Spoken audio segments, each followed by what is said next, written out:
ప్రజాప్రతినిధి న్యూస్ కి స్వాగతం. భీమా సాహెబ్ గిరిజన జేఏసీ జిల్లా చైర్మన్ నియోజకవర్గంలోని తండాల సమగ్ర అభివృద్ధికి నూతన సర్పంచులు కృషి చేయాలని గిరిజన సంఘాల జేఏసీ ఉమ్మడి జిల్లా చైర్మన్ భీమా సాహిబ్ పిలుపునిచ్చారు. ఈ రోజు జీకే ఫంక్షన్ హాల్లో ఉస్నాబాద్ నియోజకవర్గంలో ఇటీవల గెలిచిన బంజారా సర్పంచులు, ఉప సర్పంచులు, వార్డు మెంబర్లకు గిరిజన సంఘాల జేఏసీ ఆధ్వర్యంలో ఘనంగా సన్మానించారు.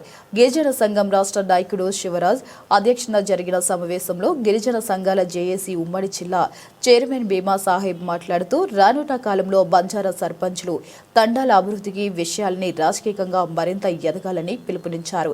తండాలలో మౌలిక వసతుల కల్పనకు, అలాగే ప్రతి తండాలో లైబ్రరీ ఏర్పాటుకు కృషి చేయాలని కోరారు.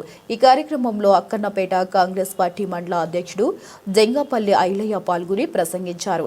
గిరిజన సంఘాల నేతలు రాజు నాయక్, తిరుపతి నాయక్, బోడా మోహన్ నాయక్, రాజేష్ నాయక్, కిషన్ నాయక్, డాక్టర్ ధర్మా నాయక్, సంతోష్ నాయక్, మాల్త్ సత్యం నాయక్, భిక్షపతి నాయక్, శంకర్ నాయక్ మరియు సర్పంచులు వెంకటేష్ నాయక్, లక్షపతి నాయక్, రాజేంద్ర నాయక్, జవహర్ లాల్, సోమ నాయక్, కృష్ణ నాయక్, రాజు నాయక్, జానీ నాయక్, రాజలింగం నాయక్, రాజేంద్ర నాయక్, బరావత్ శంకర్ నాయక్, పూర్ణిమ రాజు నాయక్, కుర్ర గోపాల నాయక్, మలోత్ మనమ్మ మోహన్ నాయక్, కనుక నాయక్ సర్పంచులు, వనితా శంకర్ నాయక్, బూక్యా తిరుపతి నాయక్, ఇస్లావత్ రవీందర్ నాయక్, వాగ్దా నాయక్ మరియు వార్డు మెంబర్లు, గిరిజన సంఘ నాయకులు తదితరులు పాల్గొన్నారు.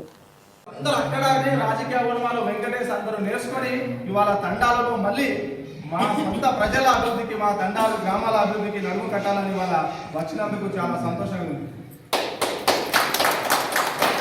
మీరందరూ చదువుకున్న వాళ్ళు, మనందరం చదువుకున్న వాళ్ళు, మనం అద్భుతమైన అవకాశాలు ఉన్నాయి. తమ్ముడు తిరుపతి డాక్టరు, మా ఊరు మా ఇంటి తమ్ముడే, ఎన్నో అవకాశాలు ఉన్నాయి అందరికి ఉద్యోగాలు చేయడానికి. అయినప్పటికీ ఇవాళ మన తండాలకి, మన ప్రజలకు అభివృద్ధి చేయాలనే అవకాశంతో ఇవాళ ఆలోచనతోటి రావడం జరిగింది. దానికి అనుగుణంగానే నేను గత 20 సంవత్సరాలుగా తను ఎన్ఎస్వై నాయకుడిగా, నేను ఎస్ఎఫ్ఐ నాయకుడిగా 2004లో అప్పటి విద్యాశాఖ మంత్రి దామోదర్ రెడ్డిని అడ్డుకొని మమ్మల్ని అరెస్ట్ చేసి 2 రోజులు చొప్పదండి జైల్లో ఉంటే అప్పుడు అన్నతోటే చొప్పదండి పోలీస్ స్టేషన్లో 2 రోజులు హౌస్ అరెస్ట్ ఉంటాయి. అంచెలంచెలుగా అనేక విద్యార్థి ఉద్యమాలు చేసుకుంటూ రాష్ట్ర వ్యాప్తంగా ఇవాళ చేస్తూ ఇవాళ అనుకోకుండా మన ప్రాంతానికి వచ్చి మనకు ఇవాళ మంత్రిగా ఉండడం కూడా చాలా అదృష్టంగా భావిస్తున్నాను. ఎందుకంటే మనం ఒక విద్యార్థి ఉద్యమాల నుంచి, బలహీన వర్గాల నుంచి, మన నుంచి వచ్చారు. మనం అందరం ఒకటి బీసీ, ఎస్సీ, ఎస్టీలో మైనార్టీలో అందరం కూడా లేని వాళ్ళని అక్కడి నుంచి వచ్చారు. ఎంత స్పందన అంటే నేను చాలా చెప్పాను, ఒకటే చెప్తాను. ఒక ఏడాది క్రితం తిరుపతి తమ్ముడు పెద్దతండ గ్రామంలో అన్న నీళ్లు రావట్లేదు, అసలు బోర్లు లేవు, అసలు ఏం చేయాలి అర్థం కావట్లేదు, ఎన్ని బోర్లు ఇచ్చినా పడట్లేదు అంటే, మరి మంత్రి గారికి కలిసి బోర్ ఏం చెప్పారంటే, మంత్రి గారు 2-3 ఇచ్చారన్నా పడట్లేదన్న, ఇంకోటి అడగపోయారని చెప్పాను. ఇంకేం ఇస్తారన్నా అయిపోయింది అన్నారు. లేదు నేను ఫోన్ చేస్తాను, రాత్రి 10 గంటలకు చేస్తే అన్నగారు లిఫ్ట్ చేయలేదు, ఊరుకున్నారు ఒకేసారి చేసి. మార్నింగ్ కనే చేశాడు 7 గంటలకు. తమ్ముడు ఏంటి ఫోన్ చేసావంటే, అన్న మా తండ్రికి ఇంట్లో ఒక బోర్ కావాలని. నువ్వు వస్తావా, ఎవరైనా పంపిస్తాను. ఎట్లా అంటే అట్లా అంటే నువ్వేమొస్తావని ఎవరైనా పంపాను. నేను వెంటనే మా తిరుపతిని, మా రాంబాబు బాబాయ్కి ఫోన్ చేసి చెప్పాను, వెళ్ళి కలిశాను. అప్పుడు అక్కడ ఉన్న ఆఫీసర్ ఒకట మొన్న ఏడాది క్రితం, సార్ ఆ తండకి ఇప్పటికే ఆయన ఇచ్చేసాం, లిమిట్ అయిపోయింది, ఇప్పుడు ఇచ్చుడు. లేదమ్మా భీమా సార్ లేక ఒక్క బోర్ అడిగిండు, ఆయన ఎప్పుడు నాకే పని రాలేదు, నాకేం రూల్ చెప్పక ముందు బోర్ శాంక్షన్ రేపే ఆడ బోర్ వేయించాలని. తమ్ముడే అందరూ ఎవరి స్థాయిలో వాళ్ళు, మాజీ ఎమ్మెల్యే గారు ఎదురుగా ఉన్న ఈ ఎమ్మెల్యే క్యాంప్ ఆఫీస్లో మీటింగ్ పెట్టుకుంటే తెల్లారే 8 శంకుస్థాపన కార్యక్రమాలు ఒకే రోజు అప్పటి గౌరవ మంత్రి హరీష్ రావు గారు కార్యక్రమం పెట్టుకుంటే, ఇదే మీటింగ్ లో ఇక్కడ మేము అక్కడ వాళ్ళ మీటింగ్ నడుతుంది, ఎమ్మెల్యే గారు సన్నాహక సమావేశం, రేపటి మంత్రి గారి కార్యక్రమాలు ఎలా అని మేము ఇక్కడ కూర్చొని గిరిజన సంఘాలుగా జేసీగా ప్రకటించాం. ఆ 8వ కార్యక్రమంలో 9వ కార్యక్రమం బంజారా భవన్ ఉస్నాబాద్లో రేపు శంకుస్థాపన చేస్తే చేయండి, లేకపోతే రేపు సాయంత్రం 4 గంటలకు అంబేద్కర్ చౌరస్తాలో గిరిజన సంఘాల తరఫున అమర నిరాదీక్ష కూర్చోబోతున్నాం అని ప్రకటించిన ఇక్కడ కూర్చున్న వాళ్ళు మన కృష్ణ కావచ్చు, రాజు కావచ్చు, రామచంద్ర కావచ్చు, బీరణ కావచ్చు, అక్కడ కూర్చున్నారు.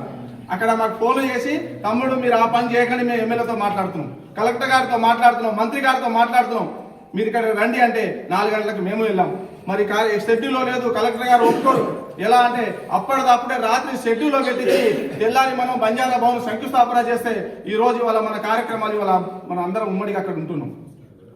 అది ఎవరైనా కావచ్చు, అందరి హయాంలో సాధించినాం. మీకు తెలిసే తెలో 2005వ సంవత్సరంలో ప్రవీణ్ రెడ్డి గారు ఉన్నారు, కరీంనగర్లో ఎస్ఎంఎస్ వచ్చింది, ఉస్నాబాద్లో కూడా ఎస్ఎంఎస్ కావాలి అని ఇప్పుడు ఇక్కడ ధర్నాలు చేస్తే ప్రవీణ్ రెడ్డి గారికి మరి ఆ ఎస్ఎంఎస్ ఏందో, ఆ కథ ఏందో, ఈ హాస్టల్ ఏందో అవి నువ్వు చూడవా అని చెప్పేసి లింగనకు అప్పగించి కేడం లింగమూర్తి అన్న మాతోటి 4-5 సార్లు చర్చలు పెట్టించి తమ్ముడు ఏంటి దాని కథ ఏంది కారణం చెప్తే అప్పుడు ఉస్నాబాలో కూడా ఎస్ఎంఎస్ హాస్టల్ ప్రారంభమవుతాయి. ఇప్పటి వరకు అక్కడ ఎంతో మంది విద్యార్థులు చదువుకుంటా ఉన్నారు.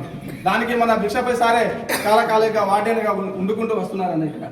అట్లా ప్రభుత్వాలు ఎవరైనా, ఎమ్మెల్యేలు ఎవరైనా, మంత్రులు ఎవరైనా మనం వారందరిలో మనకు కావాల్సింది మనం చూసుకోవాలి. డిపో విషయంలో అప్పుడు ఎత్తేస్తుంటాం అంటే చాడా వెంకరెడ్డి గారిని మేమే ఆ డిపోలో బంధించినాం. అది మీకు తెలుసో తెలియదు. అంతకుముందు భూముల విషయంలో కేపిటల్ లక్ష్మీనాథరావు గారు ఎమ్మెల్యే ఉన్నప్పుడు నేను ఒక విద్యార్థి నాయకుడిగా అప్పటికే సతీష్ బాబు సార్తో పరిచయం. ముత్తులపల్లి తండాలో 120 ఎకరాల భూమి విషయంలో నేను జైలుకి వెళ్ళాను, 60 మంది జైలుకి వెళ్ళాం. అంటే ఈ ప్రాంతంలో, ఈ నియోజకవర్గంలో, ఈ తండాలలో, మరి గ్రామాలలో ఎన్నో సమస్యల పైన మనం ఉన్నాం. కానీ చాలా మంది